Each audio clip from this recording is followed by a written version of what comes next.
রাজবাড়ী জেলা আমার, রাজবাড়ী জেলা বালিয়াকাটি থানা। আগে ছিল জিবল হাকিম এমপি, সে পলাইছে। এখন হচ্ছে হারুন এমপি।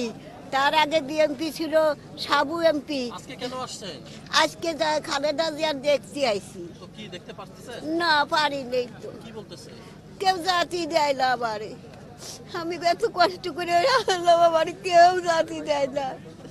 তাই আমি এখন সব জায়গায় ঘুরতেছি। খালেদা জিয়ারে দেখতে চান? হয় কি মনে হচ্ছে? উনি তো মরে গেছে, তাই না? মরে গেছো তো, তাই তো যাবো, তো মরে যাবো রে। কেউ তো থাকবে না। যতই বলো গাড়ি বাড়ি এসি, 3.5 হাত জায়গায় তোমারই আসল, বুঝেছো? খালেদা জিয়ার আগে কখনো দেখছেন?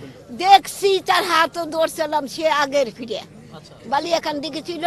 শরকত মিদ্দার হলো ওনার ধর্ম ছেলে আচ্ছা। খালেদা জিয়ার। কখন আসছেন আপনি? আমি বাড়িতে কালকে, আবার বাড়ির কেউ জানে না, কারো কাছে বলে আসি, নাহলে আমার আসতে দেবে না। আচ্ছা আচ্ছা, না বলে চলে আসছেন? হয়। কেন আসছেন? আমি খালেদা জিয়ার দেখতে, তারিক জিয়ার সাথে কথা বলবো, তাইতে। আমি দেশের, আমি জনগণের চাই। আমি আমার নিজের চেষ্টা আমি করি না, নিজের জন্য আমি করি না। খালেদা জিয়ারে দেখতে পারতেছেন? কি বললো? কিন্তু দেখতেই তো পারলাম না। কি বলতেছে? কই যে সে নাকি আল্লাহ তারে নিয়ে গেছে, আল্লাহ তাকে নিয়ে গেছে, তাই বললো। আপনার বয়স কত? আমার বয়স 85। 85 বছর? হ্যাঁ। আচ্ছা, কি নাম আপনার? মাজেদা বেগম। মাজেদা বেগম। হ্যাঁ। বাড়ি কোথায়? রাজবাড়ী?